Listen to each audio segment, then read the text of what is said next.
Okay, hello guys, like we usually do. Today we are also here in this part of Prague to interview a Czech Ghanaian family that lives here. We will be asking questions on how to raise kids, as well as how to navigate around accommodation, as well as documentation.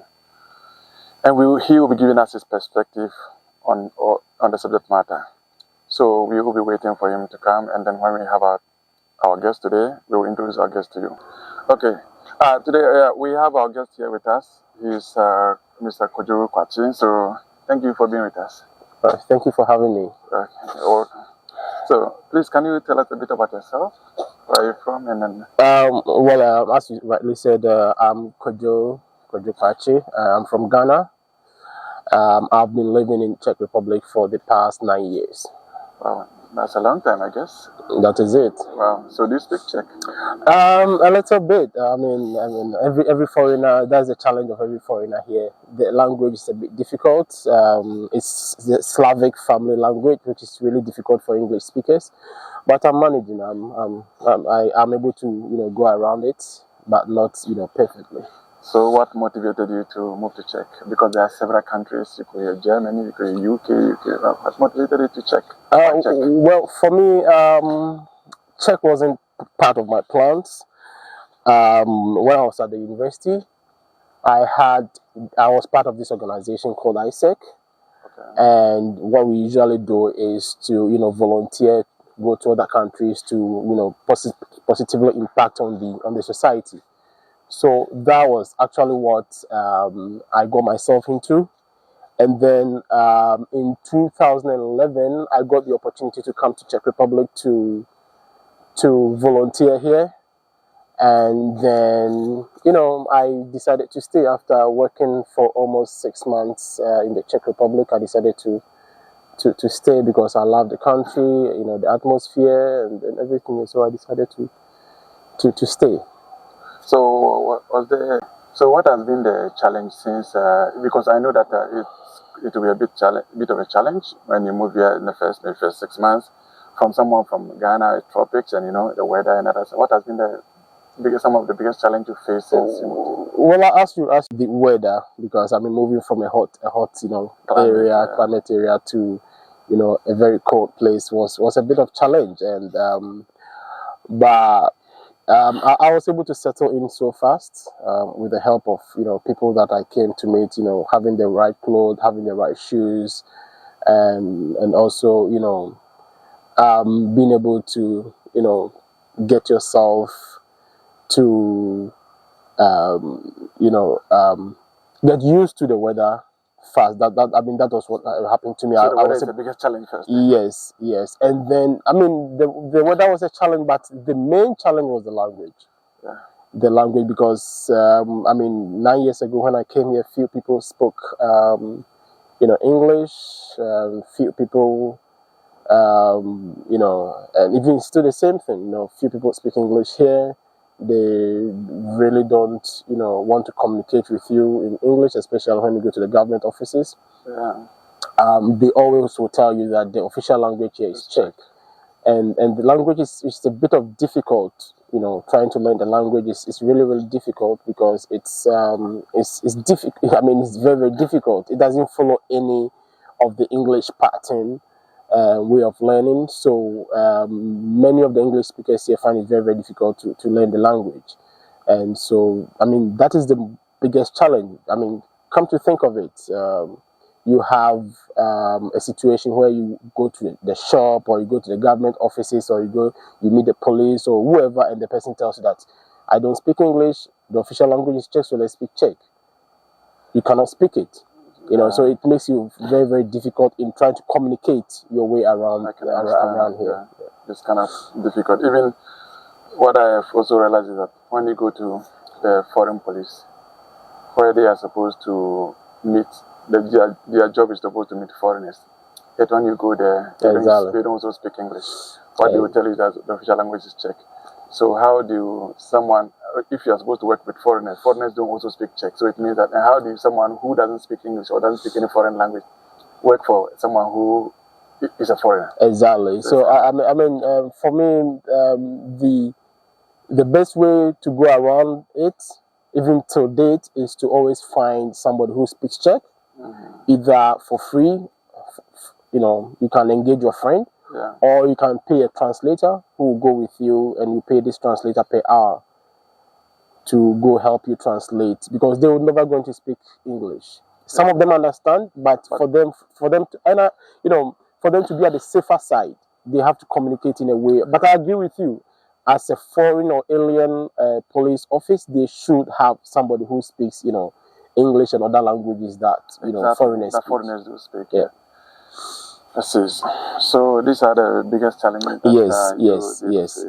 These are the challenges. I mean, these two were the challenges: the weather and also the language. The weather is okay. I mean, if you dress good, you'll be able to go by. But the language is the biggest challenge. What about have you faced any racist slur, like either minor way or sometimes? Yes, I mean I have. I don't really want to go into details with it, but yes, I have. But before I moved there, I sagged my mind. Racism is everywhere. It's everywhere. Even where we come from. Sometimes you have ethnic conflict, ethnic discrimination. So for me, it's something that I don't dwell much on. It's something that I really don't focus much on. I try to focus on the positivity aspect of this country. So I really don't put my mind so much on the discrimination or on racism but yes, there are yes. So yeah, also that's good. Let's look at this topic. I know, of course, you are a family man. Yes, I am. As a Czech and then the Ghanaian family, I would say that way.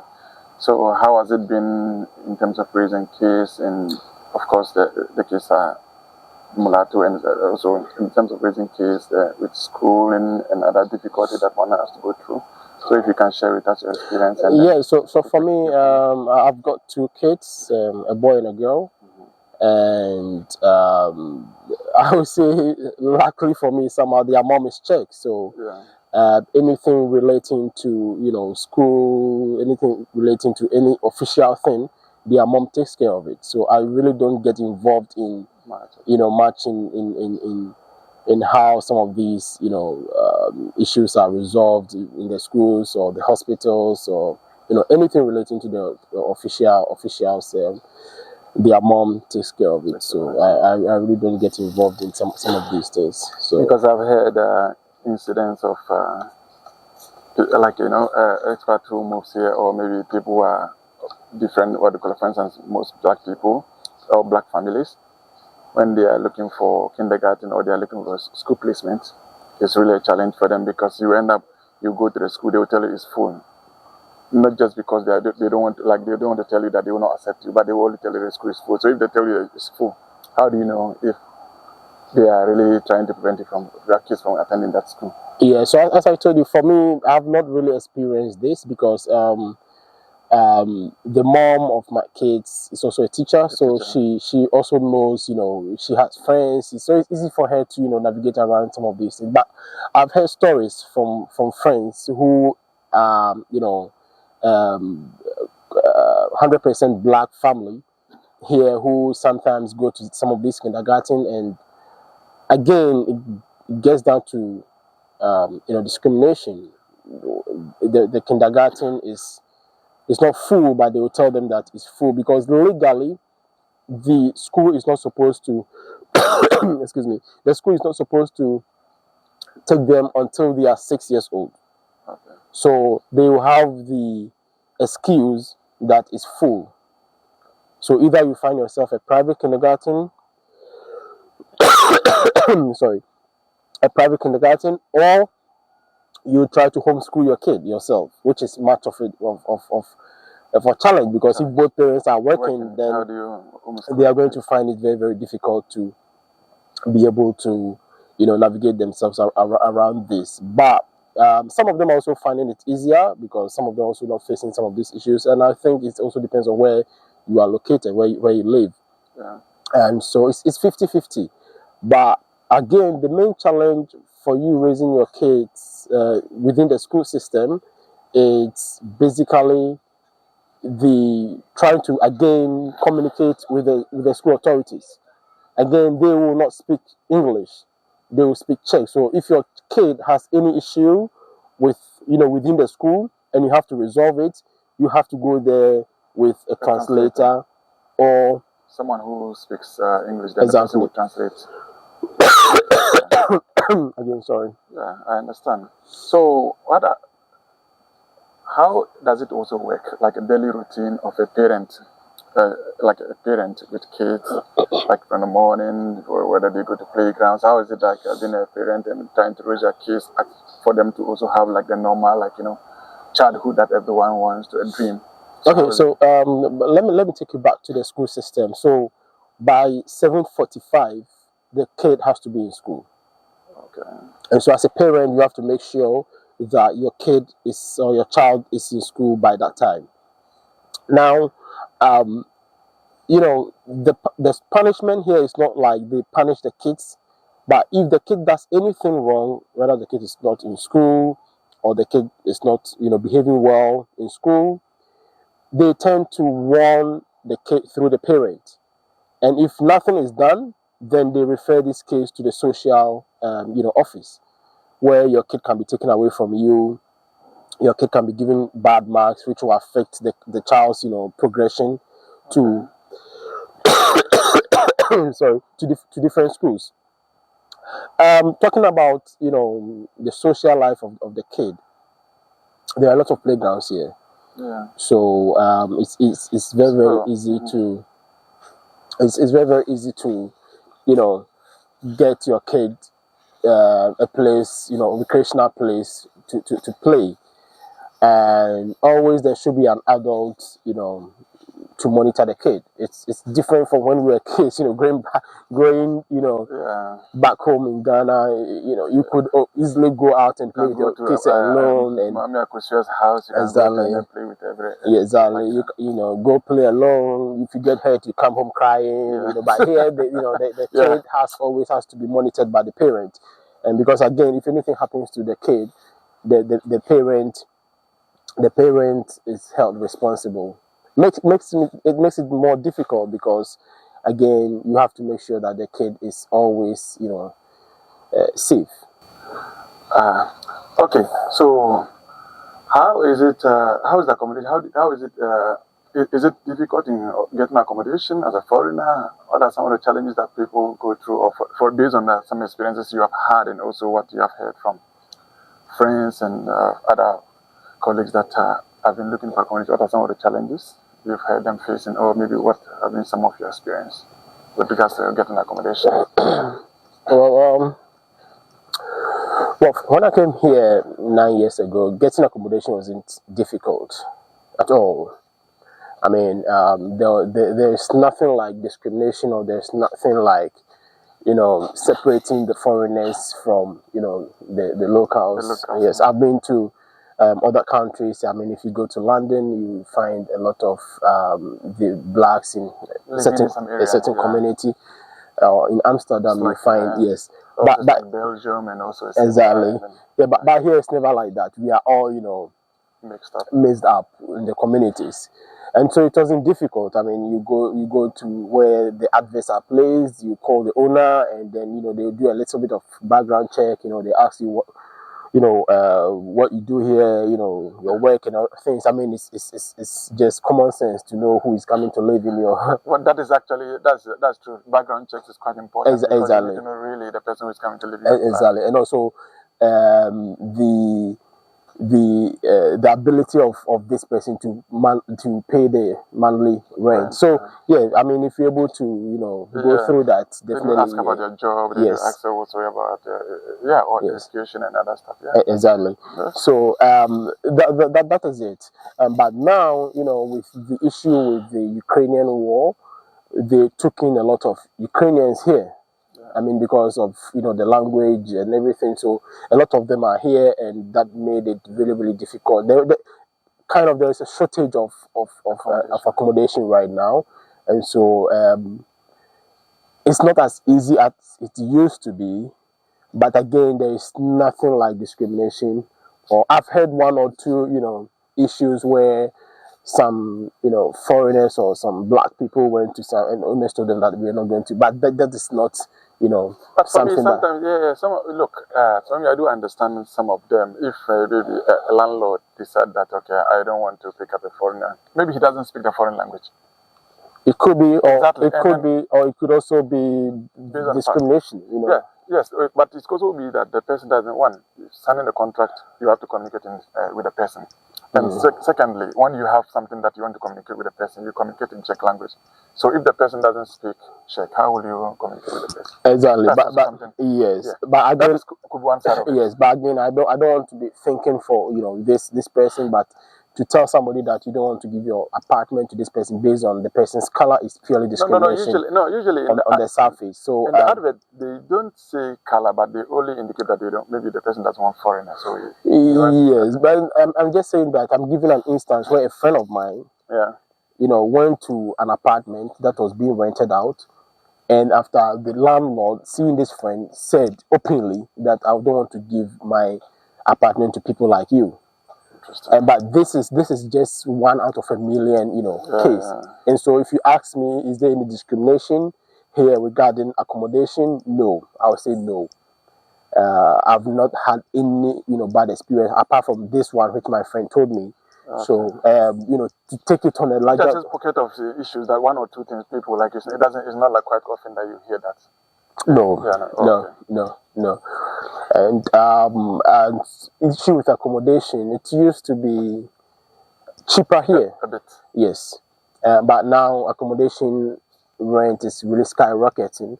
Again, with the influx of, the Ukrainians, because the government, was giving, or still even giving some incentive to landlords who gave their flats to the Ukrainians. So creating a shortage, and also, Airbnb being very profitable. Some of the owners decided to, use their accommodation or their flats for this kind of business.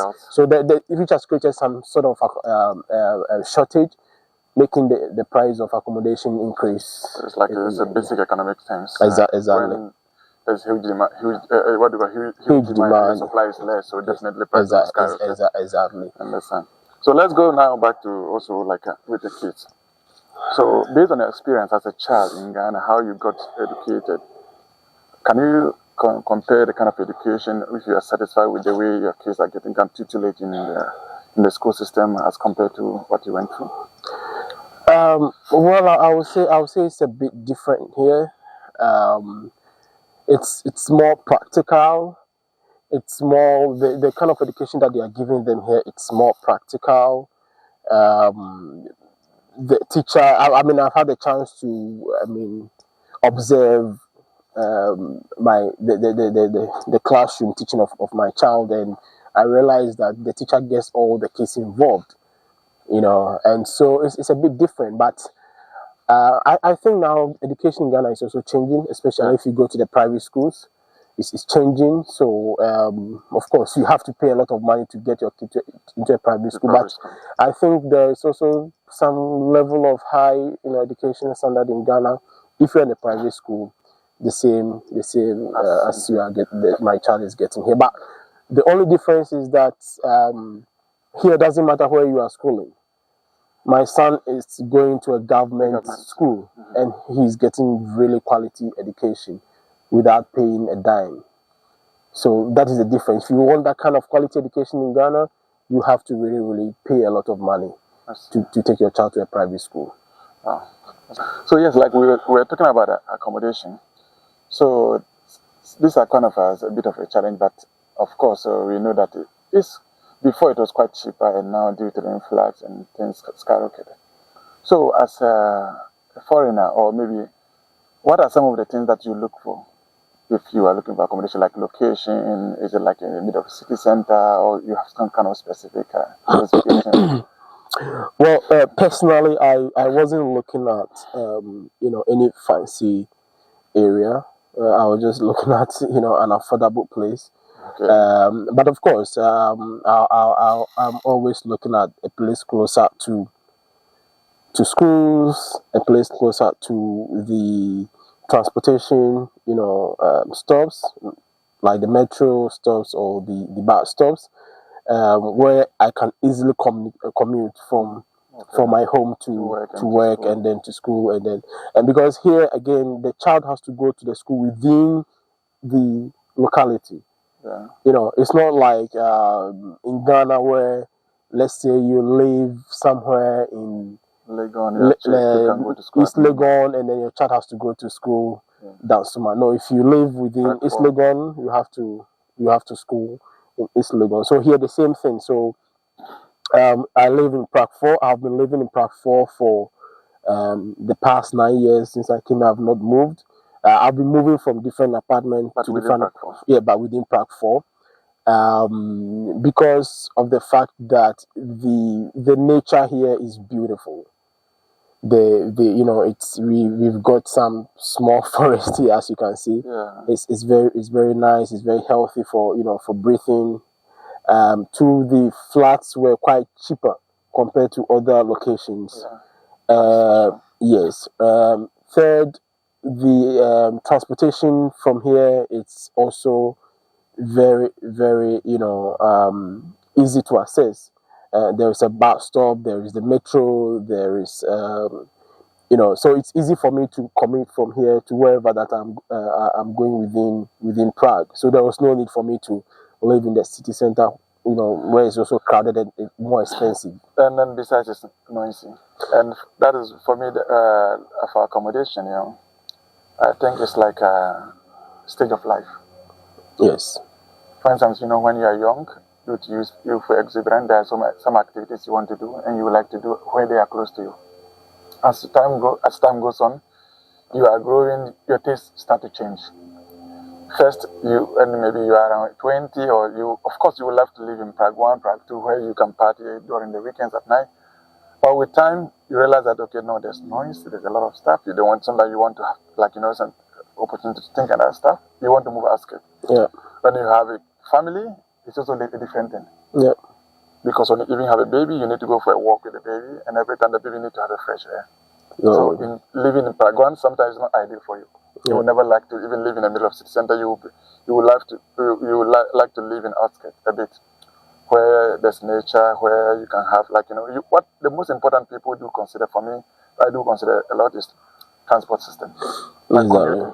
Yeah. If I'm close to the bus stop, I'm close to metro, this is one thing people do consider, but especially also like I told you before, it depends on the situation you are in life. Yeah. I'm not sure you have three or two kids you want to live in the middle of Prague 1. Exactly. Where do the kids go to play? Exactly. There's no playground you can hardly find, and you need to go very far to get there. Exactly. Yeah. I mean, here we've got everything here. There's a polyclinic, there is a main hospital, there are 3 good different schools, lots of playground here.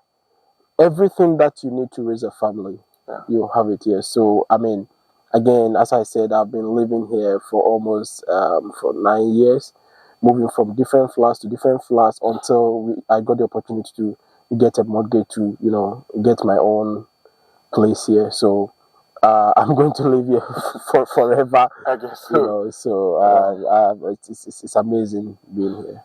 So good. Now that you talked about, I don't want us to go into that mortgage, but let's look at it from another way. So, what has been some of the culture difference, because you've lived in Prague and then growing up, your formative years, you spent them in different countries you grew up in. So, what has been some of the culture differences that you have observed in back where you grew up, and also here that, of course. Well, when I came here, the first culture shock that I got was there was a pub close to where I lived, and one morning I went out to buy some groceries, and then I got to this pub 7 a.m. and people were drinking beer. Yeah. I guess. I know some people. People wake up early in Ghana to drink. Because they want to eat. Yeah. But these were people who were comfortably sitting, and the pubs. Some of the pubs were open and they were drinking beer. I mean, at 7. Wow. So you don't find some of these. So it's also wow. one of the culture shock for me when I came here. The other also had to do with the public display of affection. When people were openly kissing in public, in the metros, bus stops, and so I mean, again, we don't really do this where in Ghana or any other place that I've lived. So again, it was a bit of culture shock for me, but yeah. And then you need to show that. If you don't show that, then you don't love your girlfriend, I guess. Sorry again. You need to show it. You need to do it to show public affection, so that at least your girlfriend knows that you love her. Yeah, I think it's part of their their way of showing love. So again, for me it was, but I got to understand that that's the way they show their love. But So that's part of their culture. exactly. Part of their culture. So I really got used to it so fast. And what about the family system? Did you find it as based on growing up in the kind of families and then what we have here? Yeah, because it's like the family system here is mom, dad, children. And you find some people that have not even spoken to their uncles or their aunties in years. And that is something that I always, feel that it's not right, or it's like a bit of, shock for me, because you have your family in Ghana, we have this big family where you have your auntie, you have your uncles, and from time to time, you try to communicate with them, visit them, get together. But here, you find a lot of people, friends, and they will tell you that they've not seen their uncle for more than 10 years, for more than 5 years, and they live in the same town. So that was something that creates some sort of loneliness when they get older.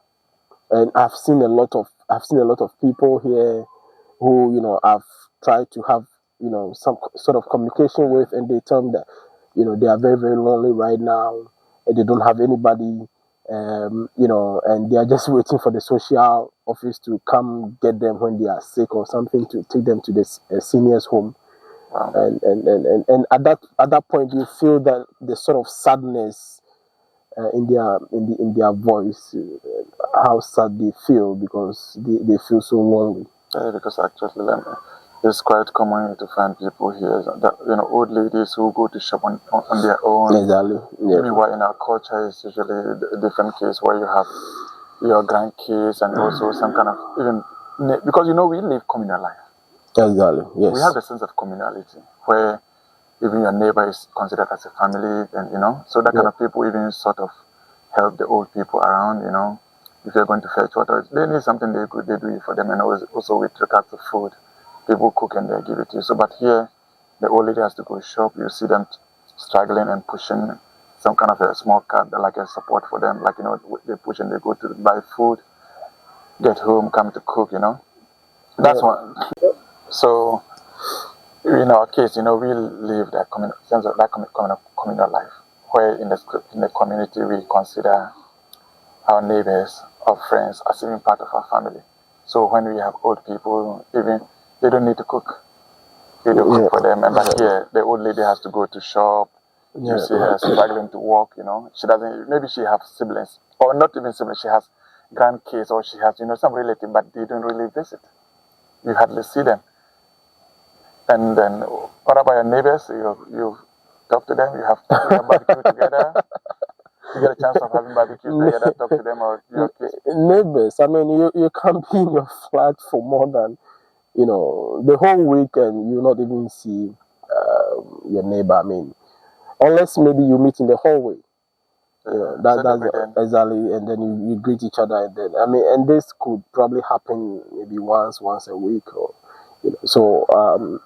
Unless you have friends who actually come in to visit once in a while, but neighbors as friends, it doesn't, like everyone is on his or her own, and that again is more dangerous because somebody can, and it's happening a lot of times here, somebody can easily die in their flat, in their rooms, without anybody knowing.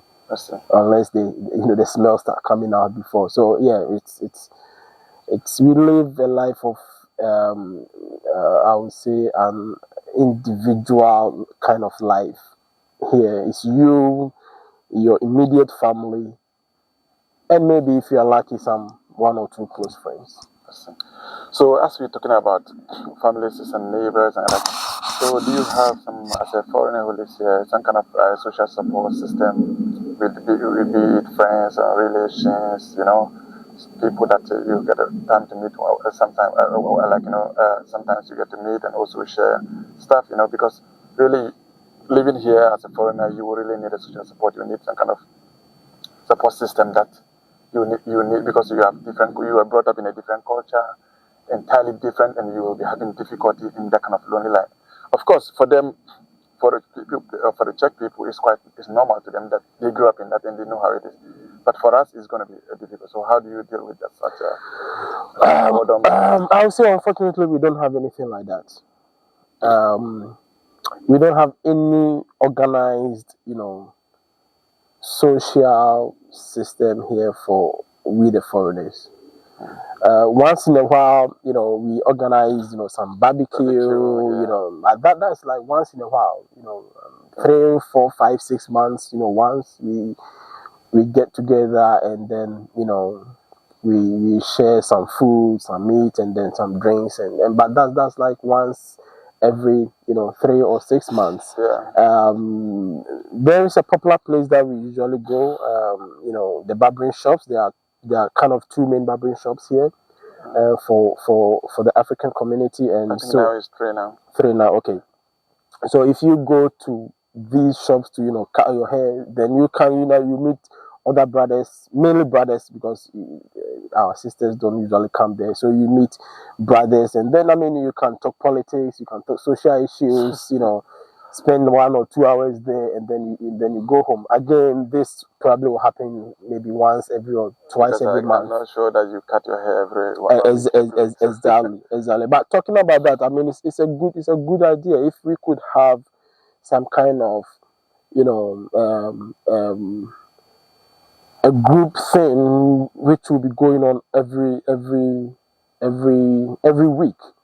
Yeah. A place that if not every week, maybe at least even once in a month. Every other week, yes, or once in a month that we can meet. We can talk. About social issues, about politics. Anything. About our lives here. Anything that we could share to help each other. And also support each other in our everyday life as foreigners here. That brings me to what I met one Ethiopian lady who told me about the coffee ceremony. Mm-hmm. It's like, when growing up, you see women in Ghana, sometimes, we sit around, they talk. So sometimes people, of course, it's like a gossip table, But of course, she told me that it's like a therapy system, which in Ethiopia they see that because it's an opportunity for parents, they meet, they share their stories and problems about their kids, about their household, and then people give advices on what they do when the child had an eczema, what you treat, and maybe another parent will say, I use this and it helped, Mm-hmm, So she said actually this is like it's a therapy system. But of course, these are some of the avenues that people could also find to share some sort of stuff, And there's also, for me, there's also one thing that we've been exchanging with you, something like you have sometimes some clothing that you don't need for kids, you give it out, or we take it, or when we also don't need it, we also give it to another family. That's also helps a lot, because instead of the family going to buy those stuff, you have them, and then they also give it to another person, and that keeps on going that way. So it will be nice, at least, if something like that happens, even if it's once in a month, and it will be a great idea. Yeah, again, the way the foreigners here, we don't have lots of foreigners in Czech Republic. Yeah. Because when we talk about destination for Ghanaians to go live and work, Czech Republic is not really one of them. So most of us here who came here either came through school or came through work. So we are not that many here compared to Germany or compared to Italy, Spain, Netherlands, Belgium, where you have a lot of Ghanaians that you can always call upon. Here it's not. We don't have it that way. So it's going to be a right, a step in the right direction if we're able to have something like that where we can, the few Ghanaians here or the few Africans here or the few foreigners here, we can, meet, share ideas, support each other, and then, have, conversation and, have some laughs after at the end of the day. Yes, come to talk of talking about work and education. So, if you have any experience on obtaining work permit or student applications, that because I guess most of the people, like you said, came through school or maybe through work. Because how how does it work? And also, is it difficult to also obtain work permit or resident permit? Is it complex? Well, so as I said, the main two ways of coming here is through work or through school. Yeah. So yeah, there are so many schools here that you can apply, and if you do qualify, you definitely get admission and then come to Czech Republic. When I was coming here again 9 years ago, so it was super easy for people to come to Czech Republic through school. But because of the fact that some people came and they didn't study, they rather went to Germany or Belgium and other countries. Now Czech is really making it very strict and difficult for people to go through the application. But again, if you have all documents, if you're able to go through all the processes, you will be able to come here and then study. Again, when you study here, after your studies, you have the opportunity to the European market. Yeah. So you will have access to the job market in Czech Republic, where you can get your work permit and then comfortably work. And so it's always from school to work. But coming here as based on employment, it's also possible. I mean, there are some companies that are employing people straight from Ghana and then, getting the paperwork and getting the work permit for them. But that is really difficult. That is because there are not so many companies doing that. Yeah. Few companies, are willing to go through that, because that process is really cumbersome. It's really, difficult one. So not many companies are willing to do that. And so it's it's possible, but it's really, really difficult to use that method in relocating to the Czech Republic. But the main one is school, and after your school, definitely you get access to the work labor market, and then you can live and work here. Okay, so what do you enjoy most about Czech Republic? Because I guess there's so many things. The way Czech Republic is, we don't have so many foreigners here. Yeah. And so with that, it also brings some sort of respect for the foreigners, because most of the few foreigners here are really doing, white collar jobs. Mm-hmm. Of course, those kind of other jobs are not here. So exactly. Mm-hmm. And they are, they conduct themselves in a respectable way, which makes the society also gives us some sort of respect back. So, being a black person here, it gives me, more confidence, and, go to other countries and then you see how, the blacks, some of them, conduct themselves. Sometimes I feel a bit, not so comfortable.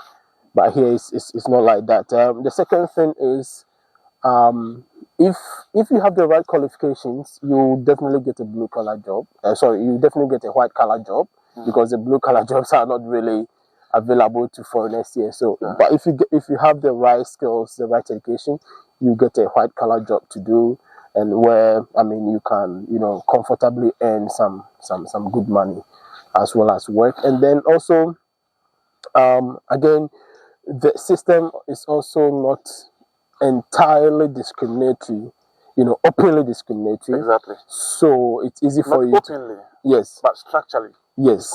Yes. So it's easy for you to go around it with your children, with yourself, and most importantly with your children, because you want the best for your children. So you get your children schooling with any other Czech child.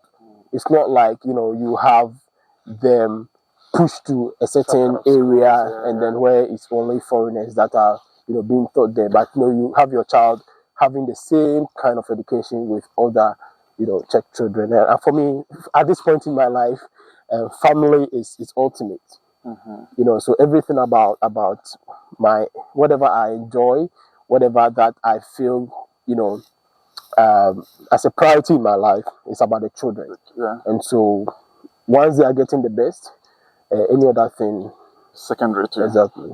Let's see. What about the transport system, the women, the beer? The transport system, the food. The transport system is amazing. It's amazing. I mean, I don't drive. My car will be sitting down for more than a week, 2 weeks without me driving because there's no point.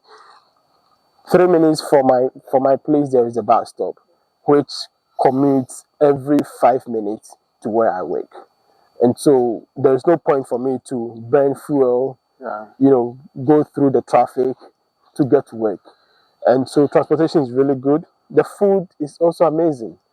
I like the food, but sometimes I try to improvise and cook Ghanaian food here. And but yeah, I do enjoy their food. Their women, I wouldn't want to go there. I will reserve my comment. But they are one of the most beautiful women you can find in Europe. I mean, Czech ladies, Czech women are extremely beautiful.